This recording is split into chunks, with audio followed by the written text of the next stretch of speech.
Hello everyone, 42ನೇ ಪ್ರಶ್ನೆಯನ್ನು ನೋಡೋಣ. x² plus bx plus 9 ಸಮ 0 ವರ್ಗ ಸಮೀಕರಣವು ಎರಡು ಸಮನಾದ ವಾಸ್ತವ ಮೂಲಗಳನ್ನು ಹೊಂದಿದ್ದರೆ ಈ ಸಮೀಕರಣವನ್ನು ಕಂಡುಹಿಡಿಯಿರಿ. ಸೊ ಇಲ್ಲಿ ಕೊಟ್ಟಿರುವಂತಹ ಸಮೀಕರಣ x² ಪ್ಲಸ್ bx ಪ್ಲಸ್ 9 ಸಮ 0. ಈ ಸಮೀಕರಣ ಎರಡು ಸಮನಾದ ವಾಸ್ತವ ಮೂಲಗಳನ್ನ ಹೊಂದಿದೆ ಅಂತ ಹೇಳ್ತಾ ಇದ್ದಾರೆ. ಹಾಗಾಗಿ ಈ ಸಮೀಕರಣವನ್ನ ನಾವು ಕಂಡುಹಿಡಿಬೇಕು.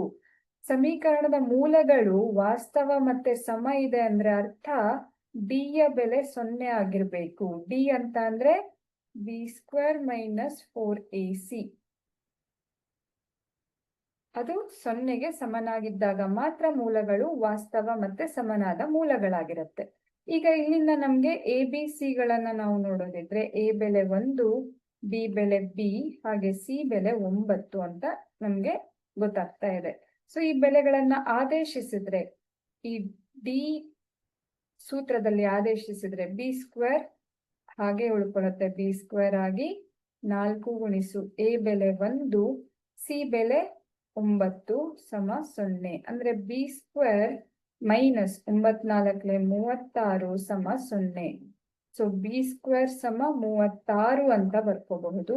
ಎರಡೂ ಕಡೆಗೆ ನಾವು ವರ್ಗಮೂಲವನ್ನ ತಗೊಂಡ್ರೆ ವರ್ಗ ಮತ್ತೆ ವರ್ಗಮೂಲ ಕ್ಯಾನ್ಸಲ್ ಆಗತ್ತೆ. ಬಿ ಬೆಲೆ ವರ್ಗಮೂಲ 36 ಅಂತ ಸಿಗತ್ತೆ.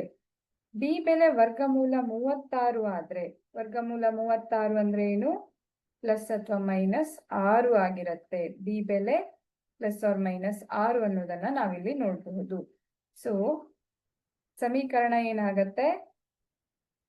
x² ಪ್ಲಸ್ 6x ಪ್ಲಸ್ 9 ಸಮ 0 ಅಂತ ಇರಬಹುದು, ಅಥವಾ x² ಮೈನಸ್ 6x ಪ್ಲಸ್ 9 ಸಮ 0 ಅನ್ನೋದು ಈ ಎರಡು ನಮ್ಗೆ ಸಿಗುವಂತಹ ಸಮೀಕರಣಗಳಾಗಿದೆ.